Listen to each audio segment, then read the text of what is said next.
After being framed for a $50,000 embezzlement by her manipulative boss, Greg, Sarah's life spirals into chaos.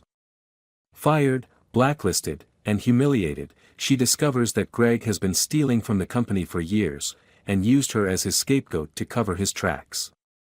Refusing to be a victim, Sarah embarks on a high-stakes mission to expose his crimes.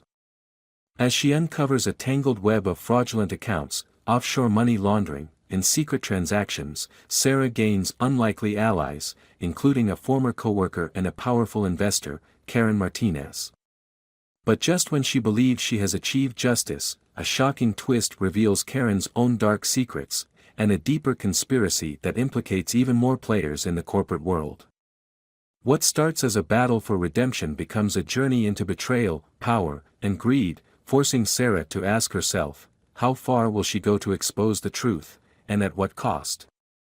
This is a tale of revenge, justice, and scandal, where no one is as innocent as they seem. The office smelled like cheap coffee and desperation.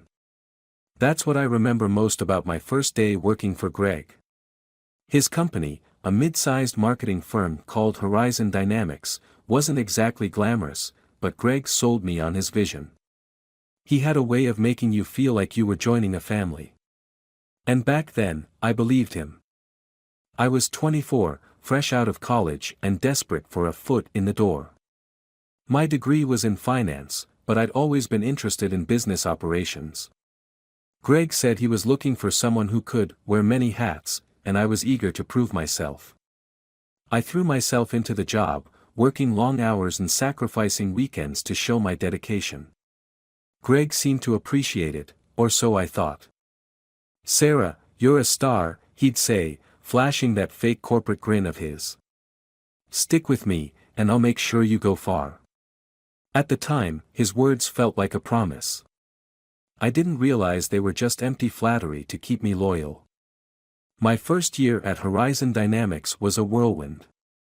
I quickly rose through the ranks, earning Greg's trust, or at least what I thought was trust. By the time I became his assistant, I was practically running the show. I managed client accounts, handled payroll, and even negotiated a few contracts. Greg made it seem like he couldn't survive without me. He'd call me at all hours, barking out tasks like I was his personal concierge. But I didn't mind. I thought I was earning my place. Looking back, I realize how naive I was.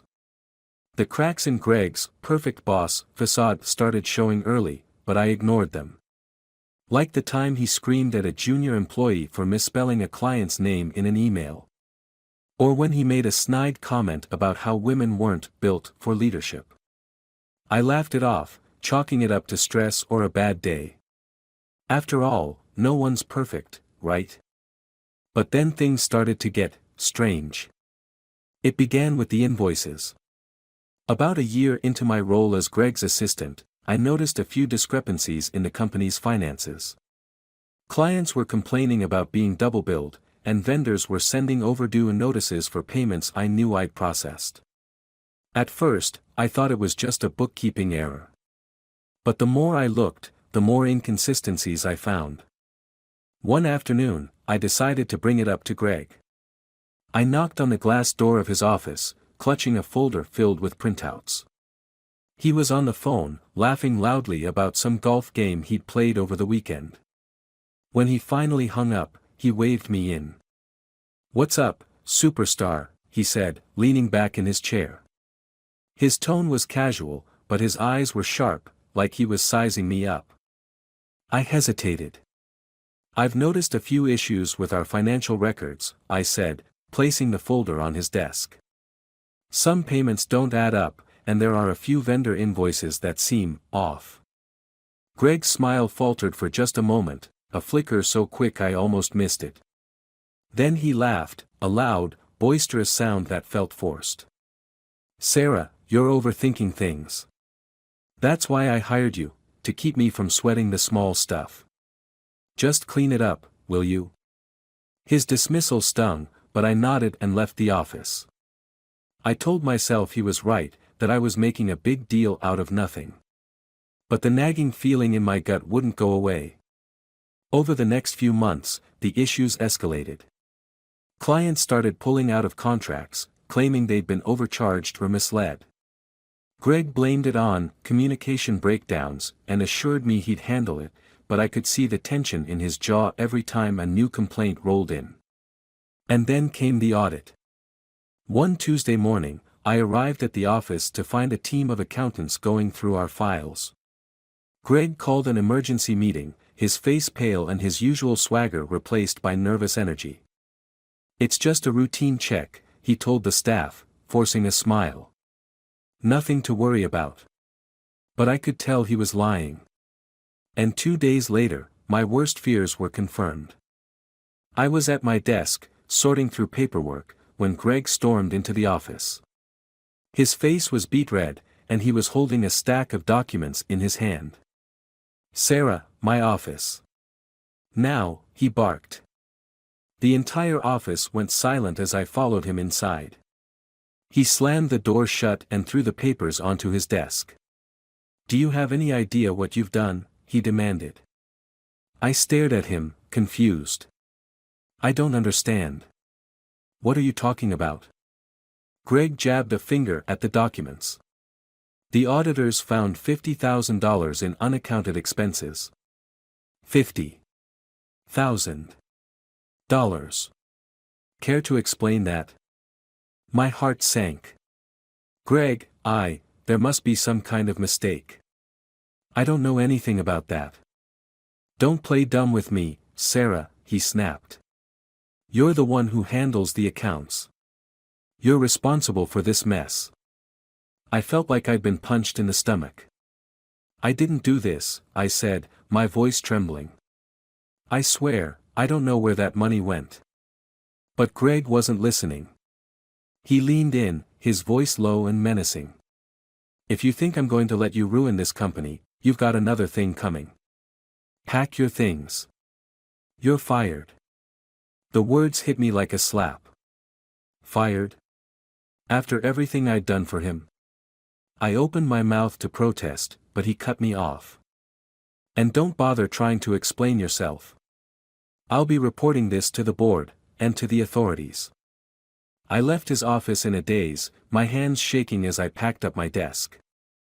My co-workers avoided my gaze, whispering among themselves as I walked out of the building. Greg had humiliated me in front of everyone, and there was nothing I could do to stop him. That night, as I sat in my tiny apartment staring at the box of belongings I'd brought home, the reality of my situation hit me. My career was over. No one would hire me with a fraud accusation hanging over my head. I couldn't even afford to pay next month's rent. But amidst the despair, a new emotion started to take hold: anger. Greg had set me up, I was sure of it. He'd used me as a scapegoat for his own crimes, and I wasn't going to let him get away with it. That's when I made a decision. I wasn't just going to clear my name. I was going to destroy Greg and everything he'd built. I spent the first week after I was fired in a fog of anger and confusion. My phone rang non-stop, friends and former co-workers reaching out with half-hearted condolences or fishing for gossip about what had happened. I ignored all of them. The humiliation was too fresh, the betrayal too raw. Greg had made me the villain, and for a while, I believed there was nothing I could do to fight back. But the more I replayed the events in my head, the clearer it became: I wasn't just going to lie down and accept this.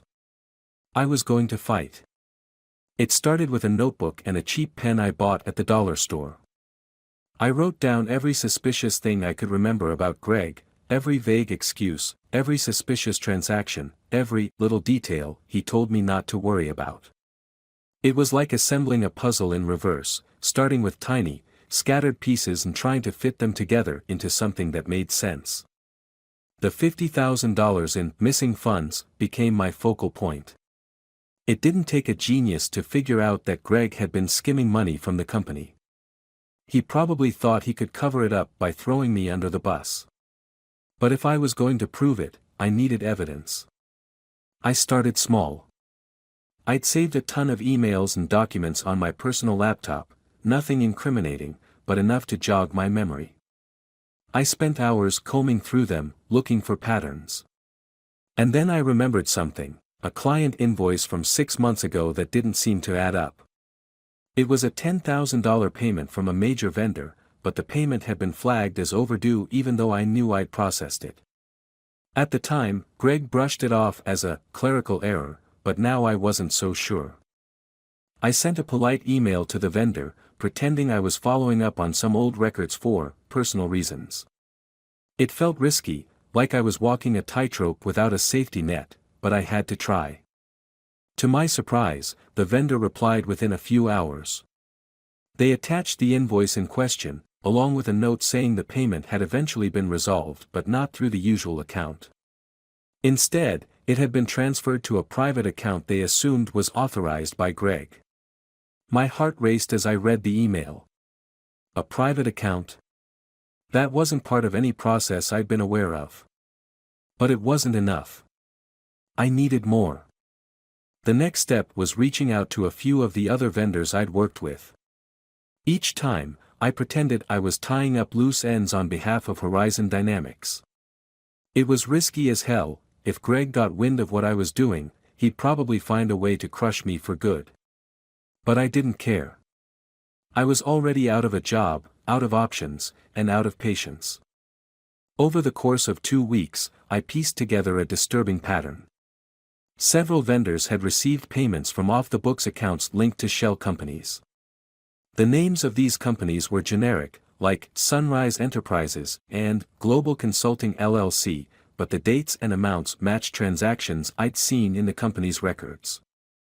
Greg had been funneling money into these accounts for months, maybe even years. And he'd used me as a shield, banking on the fact that I was too loyal, or too naive, to notice.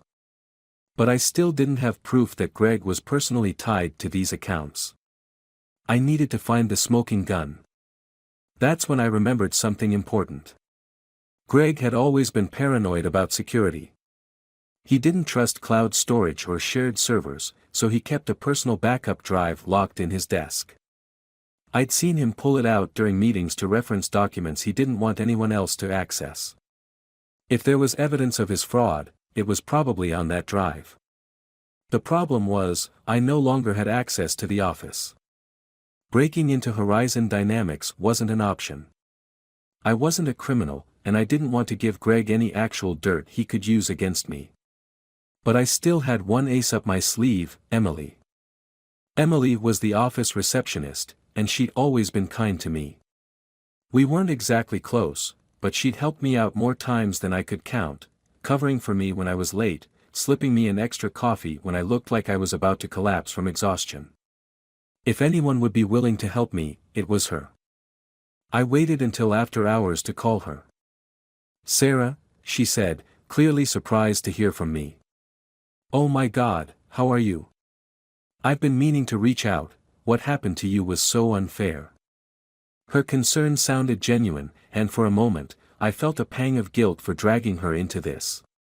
But I didn't have a choice. "I'm managing," I said carefully. "Listen, Emily, I need a favor. And I totally understand if you don't want to get involved, but—" "Anything," she interrupted. "Greg is a total jerk. I always knew there was something shady about him." Her words gave me hope. I explained the situation as vaguely as possible, leaving out the details that might scare her off. All I asked was for her to let me into the office after hours, just for a few minutes. There was a long pause on the other end of the line. "Sarah," she said finally, her voice hesitant, "I could get fired for this." "I know," I admitted. "But Greg destroyed my life. I need to clear my name.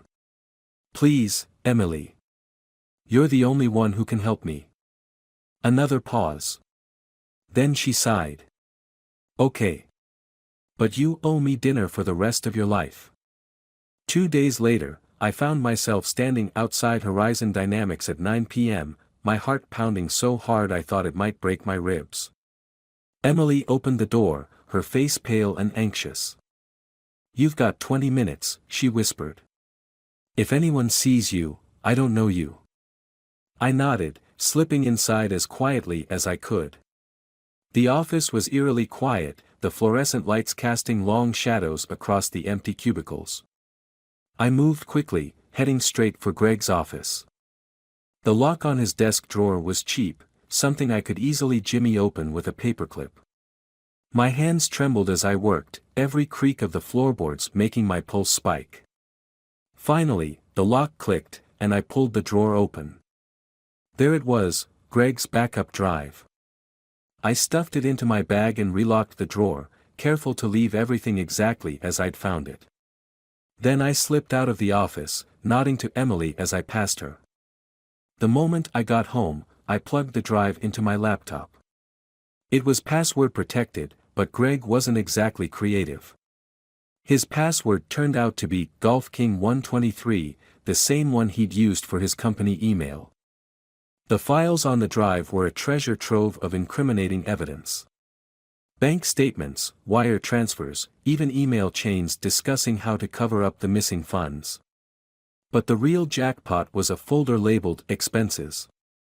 Inside were scanned receipts for luxury vacations, designer suits, and even a new sports car, all paid for with company money. One of the receipts was for a $10,000 wire transfer to Sunrise Enterprises. I stared at the screen, my hands shaking. This was it. This was the proof I needed. But I wasn't finished. If I wanted to take Greg down, I needed to be strategic. It wasn't just about exposing him, it was about destroying him. And I knew exactly how to do it. I stared at the files on Greg's drive for hours that night, my mind racing as I pieced together the full extent of his scam. Greg wasn't just stealing, he was living like a king. The luxury vacations, the custom suits, the new car, all of it had been funded by the money he siphoned from Horizon Dynamics and its clients. He'd built a house of cards, and I was about to blow it down. But if I was going to take him down, I had to be smart. Greg had already painted me as the villain, and if I acted recklessly, he'd twist the narrative again. I needed to destroy him in a way he couldn't recover from, not just legally, but socially and professionally. I wasn't just aiming for revenge, I wanted justice. The first step was assembling my case. I knew the evidence on the drive was enough to ruin Greg, but I didn't want to leave any room for doubt. I spent the next week cross-referencing every file, every transaction, every email. I created a detailed timeline of his fraud, linking the stolen funds to the shell companies and ultimately to his personal expenses. It was meticulous work, but I knew it was worth it. To make my case bulletproof, I also reached out to a former coworker named Alex. Alex had been the head of the accounting department before Greg encouraged him to resign 6 months earlier. At the time, Greg claimed Alex had been mismanaging funds, but now I realized Greg had probably forced him out to cover his tracks. When I called Alex, he was understandably hesitant to talk. "Sarah, I'm done with that place," he said. "I've moved on. I don't want to get dragged back into Greg's mess." "I get it," I replied. "But Greg isn't just a bad boss. He's a criminal. I have proof, Alex. Real proof. And I need your help to make it stick." There was a long pause on the other end of the line. Finally, Alex sighed.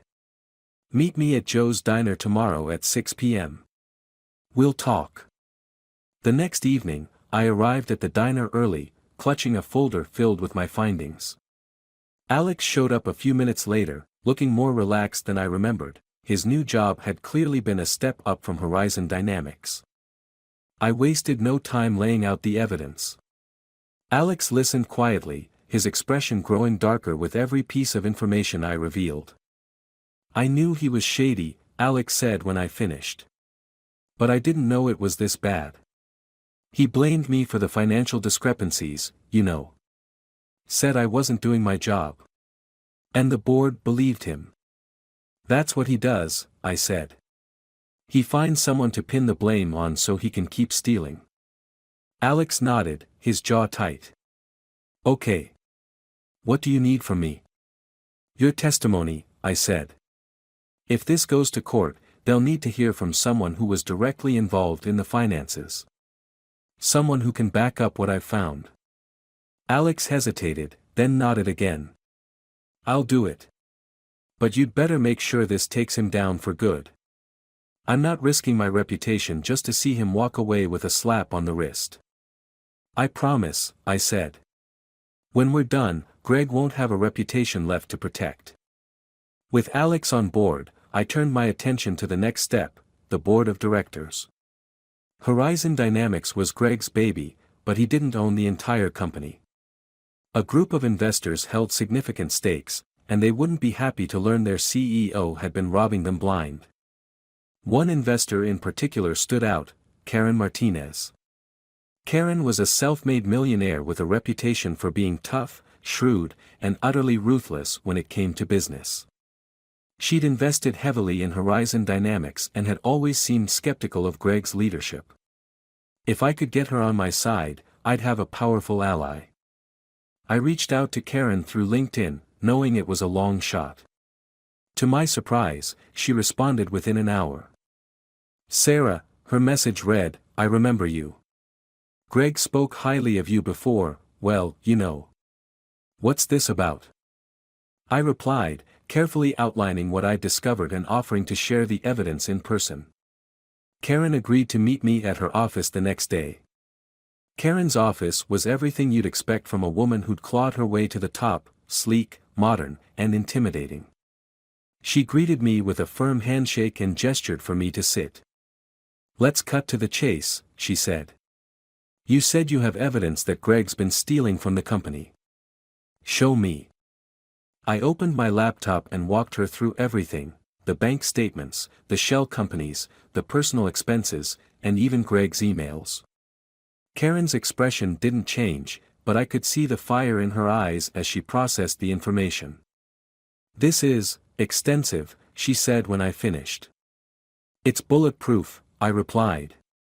Greg's been robbing the company blind, and he blamed me to cover his tracks. I want to expose him, but I can't do it alone. Karen leaned back in her chair, tapping her fingers against the desk. You're right. This is enough to bury him. But I need to think about how to handle this. If we move too quickly, he could destroy more evidence or manipulate the board. I don't think he knows I have the drive, I said. He's arrogant, but he's not stupid. If we're strategic about this, we can catch him off guard. Karen nodded. Leave it with me. I'll coordinate with the board and the legal team. But Sarah, if you're doing this for revenge. I'm not, I interrupted. This isn't just about me. Greg destroyed my career, but he's also stolen from the company, the clients, and the investors. He deserves to face the consequences. Karen studied me for a moment, then smiled faintly. Good. Because when I take someone down, I make sure they never get back up. Over the next few weeks, Karen and I worked together to build an airtight case against Greg. She brought in forensic accountants to verify the evidence, and Alex provided a detailed statement about the discrepancies he'd noticed before his resignation. Karen also tipped off the authorities, ensuring they were ready to step in when the time came. I kept a low profile, knowing Greg would suspect something if I suddenly resurfaced. The board meeting was scheduled for the following month. Karen invited me to attend as a consultant, but I knew my role was bigger than that. This was my chance to confront Greg face to face, and to watch his empire crumble. The day of the meeting, I felt a strange mix of nerves and anticipation. I arrived early, taking a seat at the back of the conference room as the board members filed in. Karen gave me a reassuring nod, but I could tell she was just as tense as I was. Greg strolled in last, his usual swagger on full display. He didn't even glance in my direction. All right, let's get started, he said, taking his seat at the head of the table. What's this emergency meeting about? Karen stood, her expression cold and commanding. Greg, she said, we need to discuss some irregularities in the company's finances. Greg's confident smile faltered. Irregularities? What are you talking about? Karen didn't answer. Instead, she gestured to one of the forensic accountants, who began presenting the evidence. The room grew colder with every word. By the time they finished, Greg looked like a man on the verge of a breakdown. "This is absurd," he stammered. "You can't seriously think I—" "That's enough," Karen said sharply. "We have emails, bank statements, and eyewitness testimony tying you to the missing funds. The authorities are already involved, Greg. It's over." Greg turned to me, his face twisted in fury. "You," he spat. "You did this. You think you can ruin me?" I stood, meeting his glare with a calm I didn't know I had. "You ruined yourself, Greg. All I did was expose the truth." As security escorted Greg out of the building, I felt a sense of relief I hadn't experienced in months. Justice had been served, but I wasn't done yet. The fallout from Greg's takedown was fast and brutal. By the end of the week, every major investor had pulled out of Horizon Dynamics, the company's stock had plummeted, and Greg's name was splashed across every local business publication. The headlines ranged from "CEO exposed in $300,000 fraud scandal" to "Horizon Dynamics implodes after financial scheme revealed." I should have been happy, ecstatic, even. After all, I'd done what I set out to do. Greg was finished, his reputation ruined, his wealth likely to be seized once the courts were done with him. But the victory didn't feel as sweet as I thought it would. There was still a nagging feeling in the back of my mind, like I was missing something. And then, 2 weeks later, the bombshell dropped. I was sitting in my tiny apartment, scrolling through news articles about Horizon Dynamics, when my phone buzzed. It was Alex. "You need to see this," he said, his voice tense. "Turn on the news. Channel 6. I grabbed the remote and flipped to the channel, my stomach nodding as I saw Karen Martinez's face on the screen. The banner at the bottom of the screen read, "Investor linked to fraud scheme at Horizon Dynamics." My heart dropped. The reporter on the screen was explaining how Karen had been implicated in the very scheme we'd exposed. Apparently, some of the money Greg had stolen had been funneled into her accounts, hidden behind a web of offshore companies. The forensic accountants Karen had hired had uncovered the link, and now she was under investigation as well. "No way," I muttered, leaning closer to the TV. Karen had seemed so righteous, so determined to take Greg down. But now it seemed like she'd been playing her own game all along. The next morning, I got a call from Karen. "I assume you've seen the news," she said, her voice calm but tinged with an edge of urgency. "I have," I said. "Karen, is it true? Were you involved?" There was a pause. Then she let out a sigh. "I didn't steal anything, Sarah. But I knew about it." The words hit me like a punch to the gut. "What?" I said, my voice rising. "You knew Greg was stealing, and you didn't say anything?" Karen's voice remained steady. "Greg approached me years ago with his scheme. He said it was a way to offset expenses and make the company more profitable. I didn't like it, but I didn't stop him either.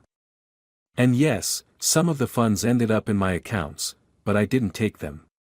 Greg used my name to shield himself." I could feel my blood boiling. "So you're telling me you knew all along, and you just let him ruin me? Let him ruin the company?" "Sarah," Karen said sharply, "you need to understand something. Business isn't black and white. There's always gray.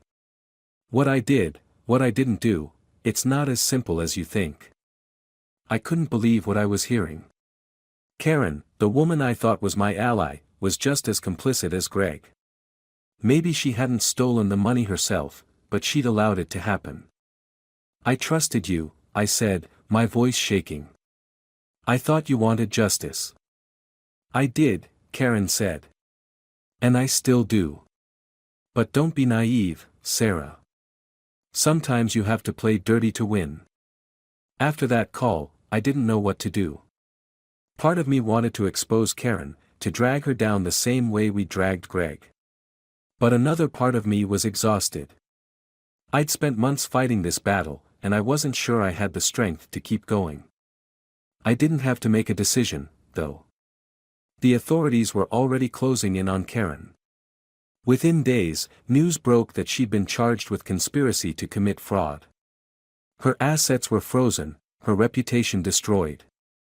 It was like watching Greg's downfall all over again, except this time, I felt no satisfaction. The scandal rocked the business world. Horizon Dynamics was officially finished, and its remaining assets were being sold off to pay back investors and clients. Karen's other ventures were also under scrutiny, and it seemed like she might lose everything. As for me, I started receiving job offers, first a trickle, then a flood. My role in exposing Greg and Karen had turned me into something of a whistleblower hero, and companies were eager to snap me up. But I wasn't sure I wanted to go back to the corporate world. A month later, I got an unexpected email. It was from Greg. The subject line read, "You win." I stared at it for a long time before finally opening it. The message was short and to the point. "Sarah, congratulations. You got what you wanted. I hope you're proud of yourself. But you should know this, Karen wasn't the only one playing both sides. There are others, bigger players than you can imagine, who've been pulling the strings all along. You've barely scratched the surface. Good luck. You'll need it." I stared at the email, my stomach churning. Was Greg just trying to mess with me? Or was there some truth to what he'd said? I didn't reply. Instead, I closed my laptop and went for a walk, trying to clear my head. But the questions lingered. Had I really won? Or had I just become a pawn in someone else's game? The thought haunted me as I walked down the quiet streets, wondering if my fight for justice had only uncovered the tip of a much darker iceberg.